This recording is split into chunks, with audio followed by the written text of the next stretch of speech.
This was a Super Sunday specifically about crazy comebacks. We're only going to be covering 3 major games today. We're going to start in England with, of course, Newcastle against Arsenal. We're going to fly to Spain for Barca against Sociedad. And then we're going to fly again to Italy, where Napoli went to Milan in a title clash over there. Before we begin, as always, you know the vibes. When you hear that sound, you know what to do. We're on the road to that 100k plaque. I want to get there when the season is done. And if you man keep on subscribing, liking and commenting, we will get there. But like I said, 3 games to cover. So we're going to go very much in detail about the events and discuss each player, the best players, the worst players. You get the vibe. So England, Newcastle v Arsenal. Most people, woke up thinking, all right, you know what? It's going to be incredible terrorismo ball from both sides. Eddie Howe seemingly going with a 5-back, and Arsenal being Arsenal, we know what it can be like at these types of stadiums. But we spoke about it last week. That draw against Man City, it depends how you look at it, right? Some people might say, oh, like bad draw, you should have dominated. Others can say, oh, good draw, you scored last minute. For me, I felt as though if Arteta learnt the lesson to not start Marino in the midfield 3, then as far as I'm concerned, that can be seen as a good result. And then you go to Newcastle and play Eze centrally. And lo and behold, Eze started in the 10 for the first time for Arsenal in the league anyway. And yeah, he was hitting them crazy snapshots like it was jumpers for goalposts I mentioned on TikTok, right? It seemed like his technique was so clean that like whenever the ball kind of dropped him on the edge of the box, I know he's hitting it and he's staying hit clean. Nick Pope made some good saves. Again, we're going to speak about Nick Pope and every player individually, but for the time being, Nick Pope, great job. He was making saves, doing really well, to be honest with you. Arsenal looked really strong, and it gave me the realization, if you will, that Eze, I mean, I don't really get why Eze was being held back anyway. It's not as though St. James's Park is new to him or Anfield is new to him. He's played in this league for years now, so it's not like coming from abroad where you got to adapt. Guys like, I don't know, Zubimendi or these guys, they're coming from abroad and it's a different kind of environment altogether. So Arsenal, again, completely on top. Newcastle were barely doing anything whatsoever. They were penned back, and to do that at St. James's Park, it's not easy. St. James's Park, you could argue, one of the toughest places, not even you could argue, it is one of the most toughest places to go. I do believe Newcastle, before the game started, had the best defensive record in the league. I could be wrong, correct me if I am. And then comes the start of the controversy, something that's going to be a theme throughout today's discourse on this game and in other games as well, the Gyökeres penalty. So, of course, there's an underhit back pass from Newcastle. Saka does well to, I guess, get through. Gyökeres runs onto it, clattered by Pope. We're thinking, all right, boom, penalty. Is it going to be a red card? The same as like Robert Sanchez with Chelsea v United. We're all thinking, yep, Stonewall red. Hurry up, off you pop. He goes to VAR, overturns it. Interesting. Now, the reason they overturned it is because it touched Nick Pope's toe after Gyökeres pushed it to the side, and then he clattered him. Now, as far as I'm concerned, again, this is something where we know by now the rules change every day. I wasn't aware that, like, if you get the slightest feather touch on it, you can clatter them afterwards, because we just saw Chelsea get a red card last week because Robert Sanchez, who got more of the ball, you could argue, then clattered Mbeumo, wiped him out, and got a red sending off. So at this point, I'm not really sure, what to understand from it, but lo and behold, no penalty. It is what it is. You carry on. Except Newcastle go up the other end. A few minutes later, they get a corner. And obviously Newcastle, we know, they've got the crazy height from corners, right? You've got the guys like Dan Burn and whatnot that can, win you any header. They actually went short. And it caught Arsenal off guard, at their own game, the set-piece game. They whip it in, and Voldemort, the bang, bullet. I can't lie, there's something sweet about like a bullet header or just a good header from across that I don't even get why people hate on it so much, bro. Voldemort's goal was really good. And Gabriel, that's very cheeky. The one person that should not be asking for a foul there is the guy that is notorious over the last 2-3 years for them towering Shaquille O'Neal slam dunk headers, bro. He went down way too easily. Like, honestly, I feel like if he had stayed up, the goal doesn't even happen because the ball just hits his head and that's it. Voldemort cannot even header it. But anyway, he's gone down thinking it's going to be a foul. I think he's forgotten what stadium he's at. Over the last couple of years, we know. You go to St. James's Park, Joe Linton can, doing this. They can do Randy Orton, RKO out of nowhere. Anything is fine. Anything goes. Now, I will mention the Gabriel Voldemort thing. Actually, we'll just mention it right now. So there's a bit of a beef, let's say, between Gabriel and Voldemort. Gabriel's not happy. There's arms flying and he's pulling his shirt and taking his shorts off or whatever.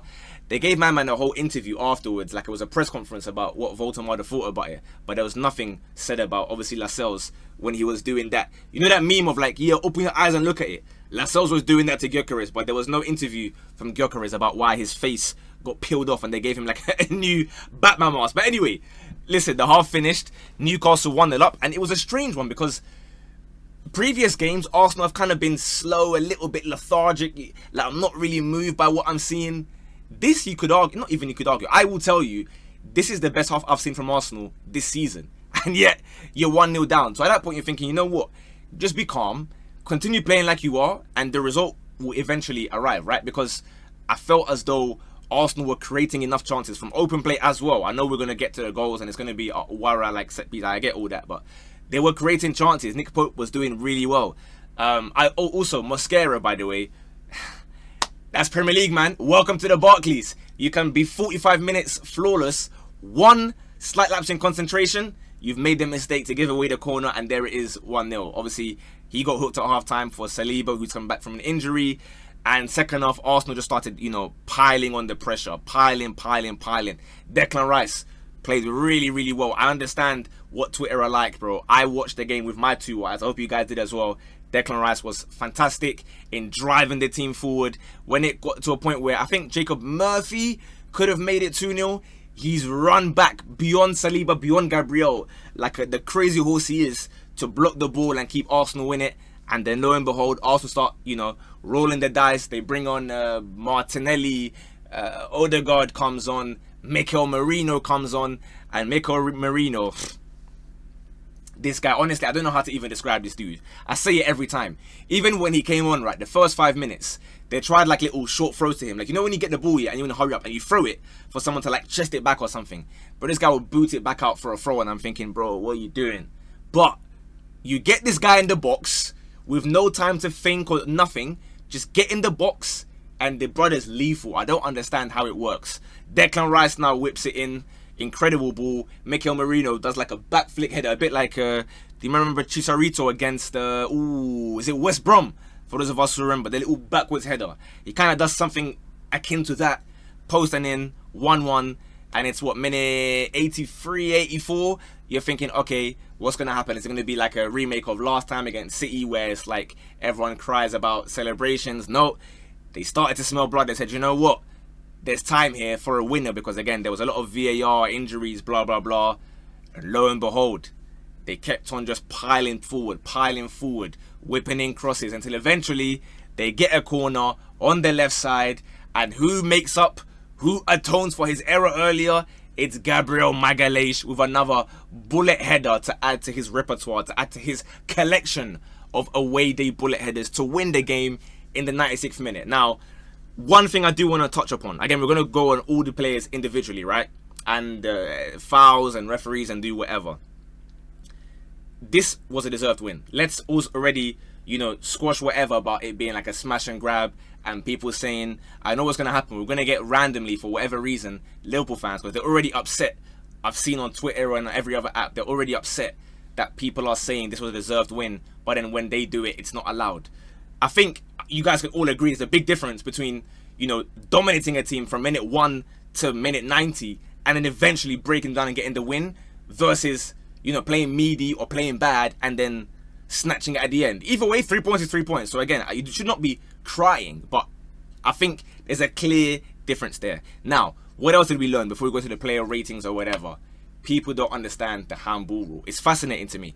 I understand that, no, in fact, you know what? Today's the day that I realized, not today, it's been in the past before, but today really emphasized for me, rather, just how much people decide to, ignore their brain when it comes to hating Arsenal.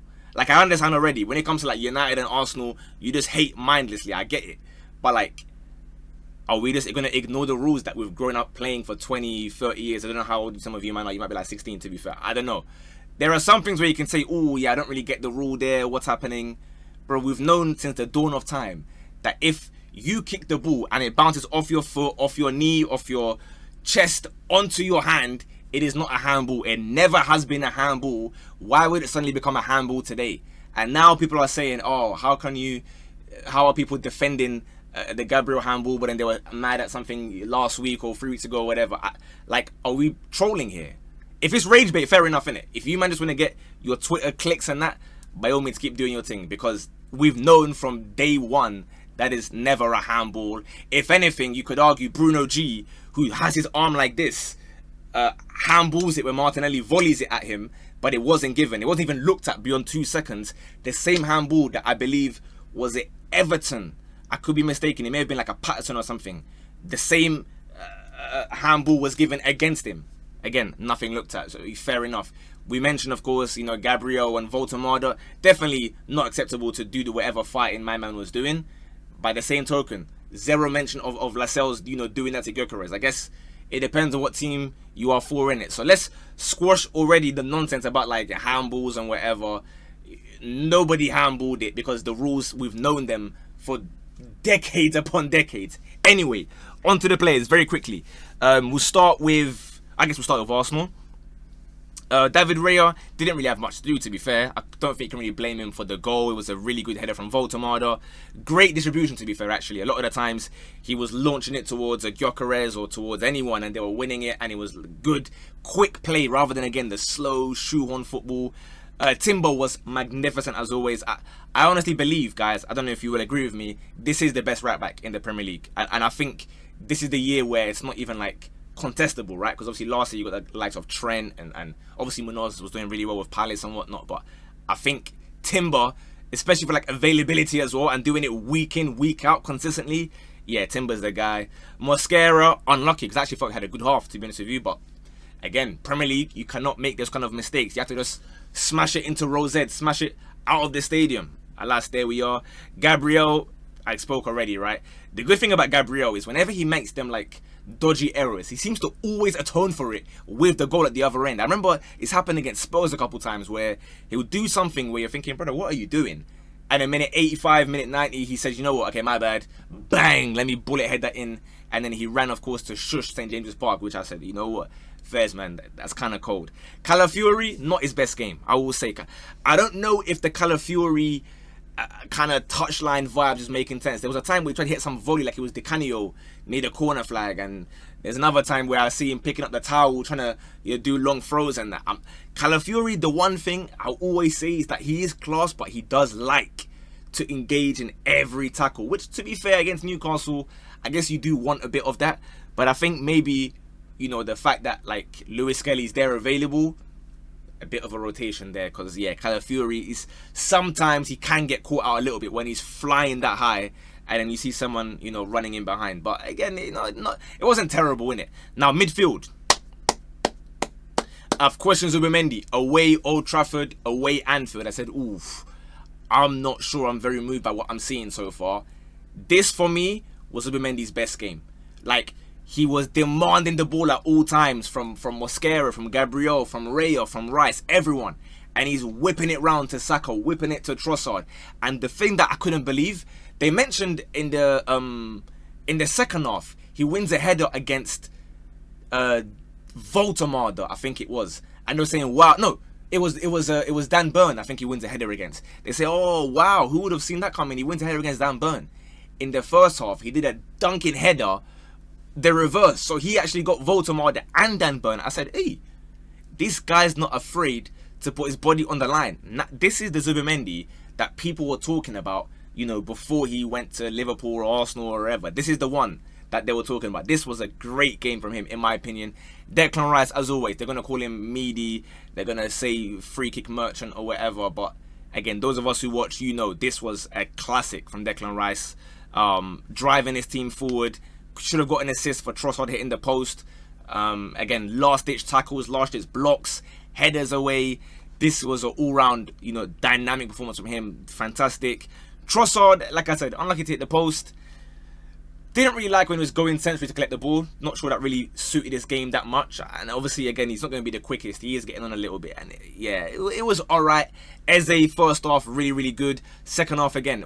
The thing with Eze is, like, he's someone that you can trust.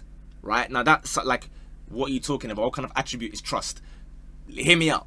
when you've got the ball, like as like a Declan Rice, for example, right? People speak about Declan Rice cannot pass forward, or whatever the case may be. When Declan Rice sees Eze in the pockets with like 3 men around him, he trusts him to punch the pass into his feet because he knows that Eze will control it, do a little shimmy, beat someone, or just give it back for a quick 1-2 to someone else. Like Eze in them pockets, he has to keep playing there. I don't know what's gonna happen now. Odegaard's back. Maybe Eze and Odegaard with Rice alone against low blocks or whatever to break them down. I'm not sure, but Eze has to play through the middle. That was really good from him. Saka, one of his quieter games. I think Dan Burn done really well, to be fair, to like get the tackles in. Saka got round a few times, played some right foot crosses, but he definitely has had better games than this, Bukayo Saka. And Gyökeres, the last one, I think guys were being harsh on him, I'm someone that I guess you can say is usually harsh on Gyökeres. I actually think in terms of link-up play, again, today was one of his better games. Second half, not so much, because he kind of... There were 2 occasions where he did like that kind of thing where he kind of dives to the floor under minimal contact, and you're thinking, bro, you're Gyökeres. Like, I know that's not enough to push you down or whatever. But other times, he's holding guys off. He's bullying Botman. He's bullying this guy. He's just not getting the shot away, right? He slipped for that shot over there. But in general, his link-up play to find the likes of Saka and Trossard, I think had Martinelli started the game, obviously we'll never know, Gyökeres might even leave with an assist or 2 because he was playing them balls wide. But obviously Trossard is not rapid, and again Saka was being dealt with by Joelinton, Gordon and Dan Burn as like a trio. As a trio. On Newcastle, very quickly, Voldemort, big up to him. Gordon, shocking again. Bruno G, I mean, congrats on celebrating all those tackles. Hopefully you celebrated, the loss afterwards. Malik Thiaw, I didn't like him previously. Like his first couple Newcastle games, honking. I'd argue he was Newcastle's best player in this game. Nick Pope was really good as well with his hands, making the saves, but with his feet, complete liability, bro. Making mistake upon mistake. He cost them essentially in the end, right? Every bit of momentum, he would just kick it straight back to Arsenal. They'd fly back in and, go and get the win. So there's that. Livramento, obviously condolences to him. Great fullback. Got injured in the second half. Second half? Yeah, second half. So that was unfortunate. But yeah, on the whole, Arsenal win 2-1, which puts them second in the league, 2 points behind Liverpool. So a big result, bro. Because it could have been 8 minutes. Could have been 8 points had Liverpool won against Palace and Arsenal lost here. But in the end, it's 2. You've now played away Newcastle, away Old Trafford, away Anfield. You've played City. So the title race is very much on. Obviously, big ups to Palace as well. The only team left unbeaten. But let's fly to Spain. If there's nothing else to mention, I don't think there is. Yeah, that's pretty much everything from that game. We fly to Spain. This one was a game called Demon Home, because Sociedad went into a lead 1-0, right? Against a run of play, I will admit. Like Rashford had a couple shots early on that. But Odriozola gets the early goal after number 7. I don't even want to pronounce it before I get cooked, bro. But the next day, he does he cooks Koundé basically, whips it in, and then Oyarzabal scores 1-0. You're thinking, hold on a minute, Barca, what's going on? You know what else want to know what's going on? What's going on with the stadium, bro? Why are they using a different home stadium every game, bro? What happened to the Johan Cruyff Stadium with 6,000 people? Now they've gone back to this, what's it called again? Montjuic, whatever, with the Olympic Stadium. I don't like it, bro.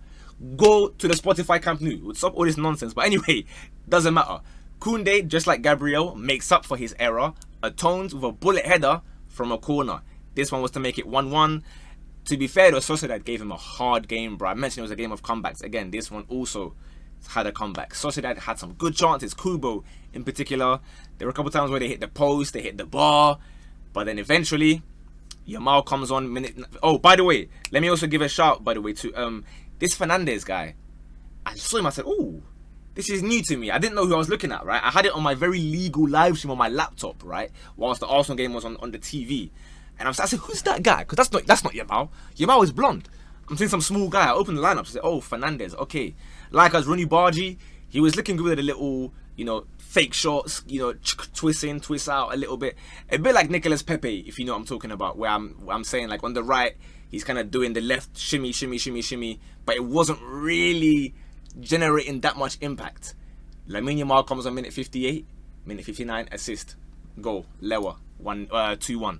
I said, yeah, man, this guy's fake. And then he's nutmegging guys, he's doing these skills. I said, yeah, Demon's really home, bro. This is like, do you remember when Goku was in Snake Way and the earth was panicking for their lives, right? Raditz and Napa, Vegeta was there as well. They were all just panicking, thinking, oh no, what's happening, bro? The Earth is in trouble. Yamal comes, saves the day. In the end, again, Sociedad hit the bar afterwards. Could have made it 2-2. They didn't. Barca got up the other end. Lewa could have made it 3-1. He misses a near, I say open goal, right? The keeper was standing there, but as far as Lewa's concerned, you're like 8 yards out, no pressure, it's an open goal. You've hit the bar, you've missed. That could have really cost him. But just like with Arsenal, a big comeback to win 2-1. Obviously, theirs was at home. Shout out to, well, obviously Amenyah, to be fair to him. Araujo done really well in this game. Stop shooting though, Araujo, please. You ain't that guy. And Pedri and De Jong, I think it goes without saying by now. We know they're going to cook. So, fair play to Barca. They go top of the league. Sorry, wrong thing. They go top of the league, 1 point ahead of Real Madrid. So, it is all to play for, bro. Atleti, 7 behind. Still a bit of a long day for them, but, you know, big win for them, obviously, against Madrid last night. We end in Italy, where Napoli went to Milan. This one was a surprising result, I must say. Not surprising, rather, because Milan have been cooking under Allegri so far, which is quite a surprise because they're actually playing football as well, bro. The first goal, Salamakers, minute 2. It reminded me, I told you guys on TikTok, of Bale v Barca 2014, for those of us who remember. The way Pulisic ran and skinned my man to get the assist, I said, yeah, Captain America, he's going crazy. And then, the LeBron James of soccer, it's a 2-pointer. He makes it 2-0 with, genuinely, yeah, the football was incredible. I said, hey, is that Allegri? This cannot be Allegri. Ping, ping, ping, ping. I think Fofana lays it off. Unselfish. Pulisic fires home 2-0. You're thinking, yeah, long day. Napoli, wave goodbye to your top spot. But, lo and behold, Estupinan makes it a stupid decision. I don't want to go too far, you know. He might be a nice dude, but he makes it a Estupinan decision. Red card when he could have arguably just taken the goal and, you know, stayed on, because I mean he was not going to miss from there. Red card, long VAR check, and De Bruyne takes the penalty. Now this is where it's important to know who watched the game and who didn't watch the game, because De Bruyne gets on the score sheet 2-1. Napoli bring on like Neres and these guys. They're piling on the pressure. Could have been 2-2 easily, were it not for some unlucky, you know, curling shots from Neres and some big Mike Maignan saves. But I want to give a shout out to Luka Modric. That's the one we're going to applaud today and stand up. This Brer is like, what, 40? And he's still doing that. Because this guy schooled KDB, make no mistake. This guy schooled Kevin De Bruyne in this game. In my opinion, I think Kevin De Bruyne was shocking in this game. He was chilling there on the right wing, trying to spam those cross farms. Kept on finding Milan bodies, right? Tomori, Gabbia, Pavlovic, all of them. They were just having none of it whatsoever. Obviously, when they went out to 10 men, you know, different story. But yeah, Luka Modric, really good. Jimenez, the way they were gassing this guy in Eredivisie, I said, hey, this wasn't it from him. Di Lorenzo, obviously, kind of made up a little bit, I guess, for his honker shift against City. Could have maybe got the equalizer as well, but like we said, Milan held on with 10 men. Leao came on. There's a cold image. I'm not sure if it's even anywhere like HD yet, but if you watch the game, you will know. The moment I saw it, I said, yeah, this will make for a crazy like newspaper photograph where Leao's on the counter, sprinting, smiling, and there's like 7 Napoli man, like an army, chasing him like that, bro. But they can't get the ball. Obviously, he didn't score, so I guess maybe they're not going to post it as like an iconic image, but it looked really cool anyway. Not that it matters. I don't know why I'm even waffling about that, but alas, Milan hold on 2-1 to go top of the league as well.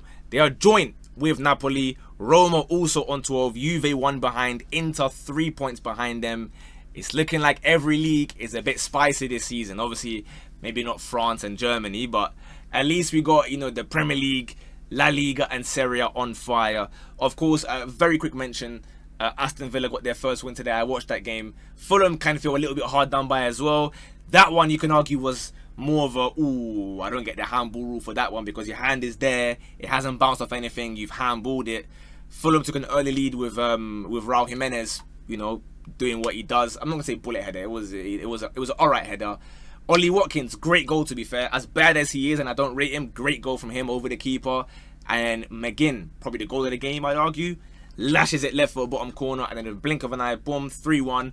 Marco Silva's fuming. The Villa fans are singing that he's going to cry in a minute. I feel bad for him, bro, because if any team can feel really hard done by refereeing decisions, It might be Marco Silva, guys. But anyway, that is pretty much everything I think I had to cover. If I missed something, let me know. As you guys know, every Monday around 4:30 p.m. we are live on Twitch doing a match of the day highlight stream for Premier League, La Liga, Serie A, Bundesliga. So if you miss anything, if you want to watch it, if you want to come and debate who played good, who played bad, follow me on Twitch. It's the same name as on YouTube, as on TikTok, as IG, everywhere. Follow all the socials. And my question for you guys that have watched this far, what was the first ever football shirt you owned? Have a great week or great rest of your weekend. Slyly, I guess. It's like 30 minutes left. In a bit. Bosh.